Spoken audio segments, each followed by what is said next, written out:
পাথর প্রতিমায় দেদার সবুজ ধ্বংস, জগদ্দল নদী বাঁধে ৩০০টিরও বেশি গাছে কোপ। দক্ষিণ সুরেন্দ্রগঞ্জে প্রতিবাদে সরব স্থানীয়রা।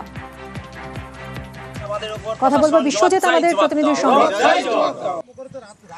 বিশ্বজিৎ, এই যে গাছ কাটা হচ্ছিল, এতগুলো গাছ, প্রায় ৩০০টারও বেশি গাছ অনুমতি ছাড়া কাটা হচ্ছিল, এই গাছ কারা কাটছিল, কি ব্যবস্থা নেওয়া হলো?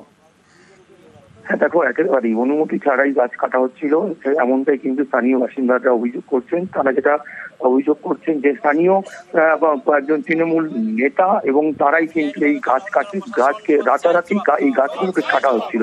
একেবারে তুমি জানো, একদম বঙ্গোপসাগরের উপকূলে এই যে পাথর প্রতিমার একদম প্রত্যন্ত অঞ্চল, যার একদিকে বঙ্গোপসাগর এবং এই জগদ্দল নদী, প্রতিটা বিপর্যয় এলে কিন্তু এই গাছই এই দিককে কিন্তু রক্ষা করে এসছে এবং বিভিন্ন জায়গায় কিন্তু ভাঙন থেকে, বাঁধের যে ভাঙন থেকে কিন্তু রক্ষা পায়।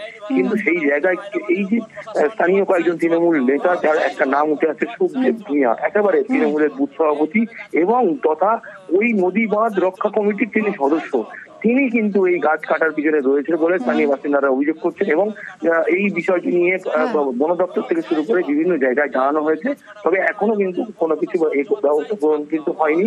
বেশ, অনেক ধন্যবাদ। এই নদী বাঁধ থেকে রাতের অন্ধকারে কিছু লেবার লাগিয়ে এখানকার মদতে আমাদের এই ঝাউ গাছগুলো কেটে নিয়ে গেছে। এটা কে কাটলো, কেন কাটলো, সেইটা আমরা খুঁজে বার করার চেষ্টা করছি। এই গাছগুলো লাগানো হয়েছিল ফরেস্ট ডিপার্টমেন্ট থেকে, সেখানেও আমরা গেছি, ওনারা কোনো পারমিশন দেয়নি। যিনি গাছ কেটেছেন তিনি বলছেন আপনি পারমিশন দিয়েছেন গাছ কাটার। আমি এই বিষয়ে কিছু জানি না। সকালে যখন আমি যেখানে বেরিয়ে যাই তখন কিছুই দেখিনি, তারপরে যখন আমি ফিরি তখন দেখি না ওখানে গাছ কাটা হচ্ছে, তারপরে ওখানে দেখলাম যে গাছ কাটছে কেন, আমরা ফরেস্ট থেকে পারমিশন দিয়েছি। কারা বললো? যারা গাছ কাটছে। কারা কাটছিল? যারা গাছ কাটছিল ওই ধারের লোক। কিন্তু উনি বলছেন আপনি ওকে অঞ্চলের কাগজ দেখিয়েছেন, আপনি কাটতে পারমিশন দিয়েছেন। না, তাহলে অঞ্চলে আমি যদি কোনো কাগজ দেখিয়েছি বা আমরা যদি কোনো পারমিশন দিয়েছি, কাগজ দেখা। জেলায় জেলায় আজ পুজোর কার্নিভাল, জেলায় বিসর্জনের মেগা শো, সঙ্গে থাকবে সাংস্কৃতিক অনুষ্ঠান। কিন্তু দুর্যোগের আশঙ্কা তো রয়েছেই, ফলে বাড়তি সতর্ক প্রশাসন। রাজ্য জুড়ে নিরঞ্জনের শোভাযাত্রা, জেলায় জেলায় তারই প্রস্তুতি, কিন্তু বাদ সেধেছে বৃষ্টি, প্রকৃতির খামখেয়ালিপনা, আর তার জেরে কতটা সুষ্ঠুভাবে সম্পন্ন করা যাবে আজকের এই আয়োজন, তাই নিয়ে চিন্তিত প্রশাসন এবং একই সঙ্গে যথেষ্ট সতর্ক। সরাসরি চলে যাব রায়গঞ্জে, রয়েছেন আমাদের প্রতিনিধি মুক্তা। বৃষ্টি উত্তরবঙ্গ জুড়ে বেশ কিছুটা সময় সেই কারণে এগিয়ে আনা হয়েছে কার্নিভালের, কি ছবি এখন?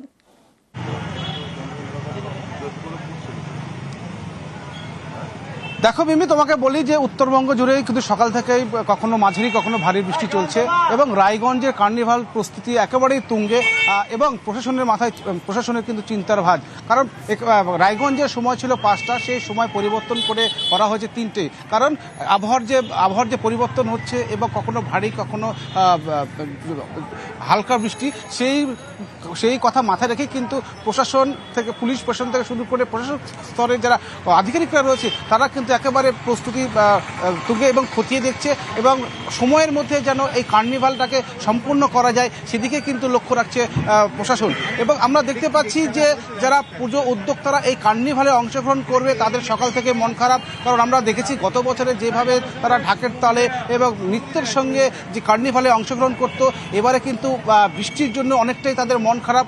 তুমি সেই ছবি দেখতে পাচ্ছ যে যারা মণ্ডপ থেকে প্রতিমা বের করছে, সে প্রতিমা মাথায় ছাতা দিতে হচ্ছে এবং বৃষ্টিতে ভিজে যাচ্ছে, সেই কারণে অনেকটাই কিন্তু একটা মন ভারাক্ত রয়েছে রায়গঞ্জবাসীর। এবং রায়গঞ্জবাসীর একটা যে আনন্দে মেতে উঠে যে কার্নিভালকে সামনে রেখে যে কার্নিভালে অংশগ্রহণ করে প্রচুর হাজার হাজার মানুষ কিন্তু এই রায়গঞ্জের রাজপথে তারা দাঁড়িয়ে থাকে এবং সুন্দরভাবে কার্নিভাল যায়। কিন্তু আবার বিকেল 4টা থেকে কিন্তু রায়গঞ্জে ভারী বৃষ্টি হওয়ার সম্ভাবনা রয়েছে।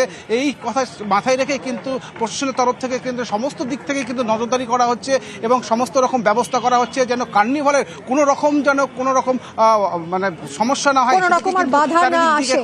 মুক্তা, কতগুলো পুজো অংশ নিচ্ছে, কতগুলো ক্লাব অংশ নিচ্ছে এবং কখন শুরু হচ্ছে কার্নিভাল?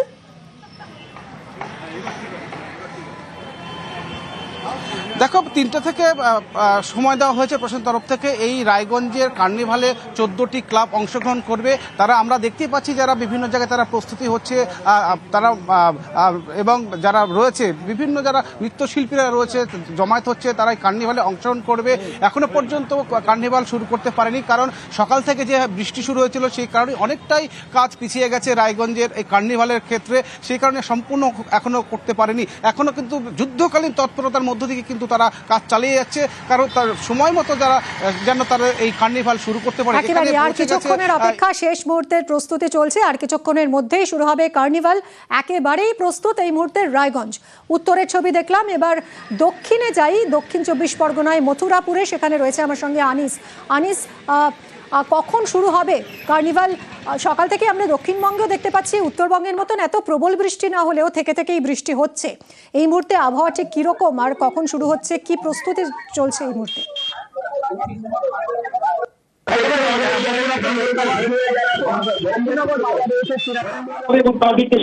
যারা দর্শনার্থীকে অনুরোধ করছি আপনারা দয়া করে ব্যারিকেডের ভিতরে যান। এই জায়গাটাকে আমাদের ক্লিয়ার ক্লিনিং করতে হবে, দয়া করে সরে যান এখান থেকে। আমরা আনিসুদ্দিনের সঙ্গে কথা বলবো। এই মুহূর্তে দক্ষিণ 24 পরগনার ছবি আপনাদের দেখাচ্ছি, আর কিছুক্ষণের মধ্যে এখানেও শুরু হবে পুজো কার্নিভাল। বিসর্জনের মেগা শো এবং সেই সঙ্গে সাংস্কৃতিক আয়োজন তো থাকছেই। যদিও বৃষ্টি কিছুটা বাদ সেধেছে, থেকে থেকেই বৃষ্টি হচ্ছে। উত্তরবঙ্গে প্রবল বৃষ্টি, আর দক্ষিণবঙ্গে প্রবল না হলেও বেশ কিছুক্ষণ পর পর বৃষ্টি নামছে, সঙ্গে ঝোড়ো হাওয়া। সব মিলিয়ে সুষ্ঠুভাবে এই মেগা শো আয়োজনই একটা বড় চ্যালেঞ্জ এই মুহূর্তে। প্রশাসন যদিও অতি সতর্ক রয়েছে। উত্তর থেকে দক্ষিণ জেলায় জেলায় আজ মেগা কার্নিভাল, দুর্গা কার্নিভাল। মেদিনীপুরের ছবিটা আপনাদের দেখাই, সরাসরি চলে যাব মেদিনীপুরে। মেদিনীপুরের ছবি দেখুন, আলপনা দেওয়া চলছে, একেবারে শেষ মুহূর্তে, প্রস্তুতির শেষ মুহূর্তের ছবিটা দেখাচ্ছি আপনাদের। পুজো কার্নিভাল আজ দ্বাদশীতে পুজো কার্নিভাল। শোভন রয়েছে আমার সঙ্গে, সরাসরি এই মুহূর্তে মেদিনীপুরের ছবিটা দেখাবে। শোভন, কার্নিভাল শুরু হতে আর কতক্ষণের অপেক্ষা? দেখো, এখন পর্যন্ত জানা যাচ্ছে যে প্রায় 5:30 নাগাদ কার্নিভাল শুরু হওয়ার কথা মেদিনীপুরে, এবং এবারে এই কার্নিভালে প্রায় মেদিনীপুর শহরের 16টি পুজো মণ্ডপ, পুজো কমিটি অংশগ্রহণ করবে, তাদের পারফরমেন্স দেখাবে শোভাযাত্রা সহকারে। এবং যেটা তোমাকে জানিয়ে রাখি, সকাল থেকেই কিন্তু যে মেঘলা আকাশ ছিল, যার ফলে কিন্তু যে সজ্জা, যে কার্নিভালের যে স্থল, সেই স্থলে যে সাজসজ্জার কাজ, সেই সাজসজ্জার কাজে কিছুটা হলেও বিলম্বিত হচ্ছে। কারণ হচ্ছে যে যেভাবে মেঘ করে রয়েছে, যে কোনো সময় বৃষ্টি আসতে পারে, সেই কারণেই কিন্তু চিন্তিত রয়েছে যারা উদ্যোক্তা, যারা জেলা প্রশাসনের আধিকারিকরা রয়েছে। তুমি দেখতে পাচ্ছ আমার পিছনে যে আলপনা দেওয়ার কাজ চলছে, সেখানে কিন্তু ফ্যান চালিয়ে সেই আলপনা শোকানোর কাজ চলছে। কারণ হচ্ছে যেহেতু রোদ নেই, সেহেতু কিন্তু এই আলপনা শোকানোর ক্ষেত্রেও কিছুটা বিলম্ব হচ্ছে, যে কারণে কিন্তু চিন্তায় জেলা প্রশাসনের আধিকারিকরা। যদি বৃষ্টি চলে আসে তাহলে কিন্তু এই যে কার্নিভাল, সেই কার্নিভালে কিছুটা হলেও যে কার্নিভালের যে আনন্দ, সেই আনন্দ কিছুটা হলেও ভাটা পড়বে, এমনটাই মনে করছে জেলা প্রশাসনের আধিকারিকরা। যদিও এখনো পর্যন্ত কিন্তু চূড়ান্ত পর্যায়ের প্রস্তুতি চলছে। একদিকে যেমন মঞ্চ সজ্জার কাজ চলছে, তেমনই কিন্তু নিরাপত্তার দিকটাও খতিয়ে দেখা হচ্ছে জেলা প্রশাসনের তরফে। এই মুহূর্তে মানুষের মধ্যে কতটা উৎসাহ দেখা যাচ্ছে, তা কত মানুষ আসলেন এই কার্নিভাল দেখতে? দেখো, এখনো পর্যন্ত যেহেতু প্রস্তুতি পর্ব চলছে, এখনো পর্যন্ত মানুষ কিন্তু আসতে শুরু করেছে। তবে যেটা জেলা প্রশাসনের তরফ থেকে অনুমান করা হচ্ছে, যে ধরনের কার্নিভাল হবে এবং যতগুলি পুজো কমিটি অংশগ্রহণ করবে, তাতে করে কিন্তু কয়েক হাজার মানুষের সমাগম হবে এই কার্নিভাল স্থলে, এমনটাই মনে করা হচ্ছে জেলা প্রশাসনের তরফে। অনেক ধন্যবাদ। দুর্গাপূজা কার্নিভাল, জেলায় জেলায় আজ এই কার্নিভাল, দুর্গা উৎসবের সমাপ্তি উপলক্ষেই আয়োজিত হয় এই অনুষ্ঠান, এবং সাংস্কৃতিক অনুষ্ঠানও থাকে। যদিও উত্তরে বর্ষা কিছুটা বাদ সেধেছে, একেবারে শেষ মুহূর্তের প্রস্তুতি এই মুহূর্তে চলছে।